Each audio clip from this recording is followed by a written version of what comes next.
कर रहा हूँ कि उन्हीं कंडीशंस ऑफ कॉन्ट्रैक्ट को उन्हीं आरएफपी कंडीशन। अब यही मैं हैरान हूँ कि 8 महीने में आप उसकी वो नहीं कर, आप जब एलओआई देते हैं तो फिर कहते हैं कि जी हमने गुड फेथ में दिया। फिर इसमें अभी आगे चलता हूँ कि इसमें पाकिस्तान का कितना नुकसान होगा वो आप पर होगा सर।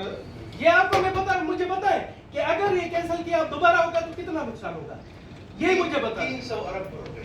300 और अब कितने पर था? अब 105 अरब। 200 अरब रुपए का नुकसान है और आप कह रहे गुड फेथ है। सर ये तो मैं कह रहा हूँ ये नैब को भेज दे आप केस। नहीं, इसको तो देखो नैब को तो हम भिजवाएंगे। उसकी वजह ये है कि इस तरह से कैसे इसमें मैं गुड फेथ में पाकिस्तान का 200 अरब का नुकसान कर दे और या एक ऑफिसर कहता है मैंने गुड फेथ में कर दिया। इसमें हम अपना रिकमेंडेशन देंगे कि जैसे ये कह रहे हैं गुड फेथ में कर रहे हैं ना, अपना पूरा हम सेनेट देखिए, हम अपने ऊपर कोई ब्लेम नहीं है। हमारा काम है हम चाइना की कंपनी आती है, इतनी चिंटू इंजीनियरिंग बहुत मशहूर है, बहुत मशहूर कंपनी है, वो आकर देते हैं उनको। आप पता नहीं क्यों। सर हम यही तो रिक्वेस्ट कर रहे हैं। एक ही तो पॉइंट है इसमें कि हम ये कह रहे हैं कि पावर चाइना शेंगडू जो है, जो स्टेटमेंट आप दे रहे हैं उसको इन्फॉर्म करके।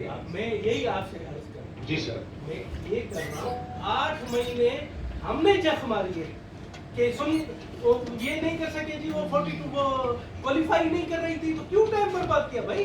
आप शुरू में देख लेते। 8 महीने के बाद आपको होश आता है कि जी नहीं हमने गुड फेथ में रिजन नहीं देखिए मैं फिर सबमिट कर चलो रहा हूँ। एक मिनट आप आगे चलिए। Sir okay sir. अच्छा मैं इसको दोबारा मेरा फिलहाल में पढ़ दूँ सर कि agreement of association dated 30 March between 2 अरब रुपए Petrocon and JV vessel Power China Shangdu Company Limited is required to be irrevocably acknowledged and reaffirm the role of the vessel Power China Shangdu Corporation Limited as a lead constructor with 51% shares. Next please. उसमें sir हमने ये कहा कि जी other than the expression of Power China Shangdu, neither technical nor Petrocon possess the specific construction experience as required in the RFP. हमने पहले भी कहा कि हमने इनको सिर्फ और सिर्फ उनकी उस कंडीशन की बेसिस पे उनको सर हमने क्वालिफाई किया था। इसमें से sir the bidder in its technical proposal submission form under D21 presented Mr. Power China Shangdu as the EPC contractor lead constructor with 51% share की इनकी सबमिशन थी और इसी पे हम कह रहे थे कि आप इसको उनसे हमें इन्फॉर्म करवा के दीजिए कि वो इसके मुताबिक आपके साथ काम करेंगे। While the association agreement was attached in the bid showing the Power Shangdu as an EPC contractor, nothing mentioned about the lead role of the share of the percentage. Both the documents were considered and the specific construction experience of Power China Shangdu was used in the evaluation.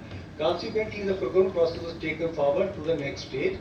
Or the key observation made in the revocable letter of intent to obtain the confirmation of Power China Shangdu its lead role percentage share to substantiate the submission.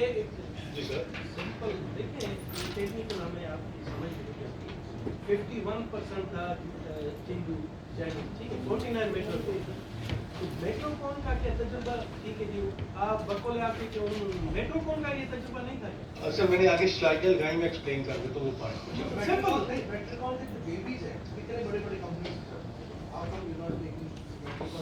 Sir मैं rules दरअसल अगर मुझे allow कर फिर मैं बात कर रहा हूँ जो सबमिशन सर रूल्स ये कहते हैं सर कि हमने क्राइटेरिया डिवाइस करना है, वो क्राइटेरिया हमें सर पब्लिश करना होता है और उस क्राइटेरिया के मुताबिक सर तमाम एवेल्यूएशन होती है एज पर द हम उसे डेविएट नहीं कर सकते। जो क्राइटेरिया हमने सर पब्लिश किया उसके मुताबिक जो लीड कंस्ट्रक्टर है अब उसी ने वो काम करना था। जो मैंने पहले बात कही कि जी अगर इनकी ऑब्जर्वेशन हो तो प्री बिड मीटिंग में उसको बात कर सकते हैं या ये है कि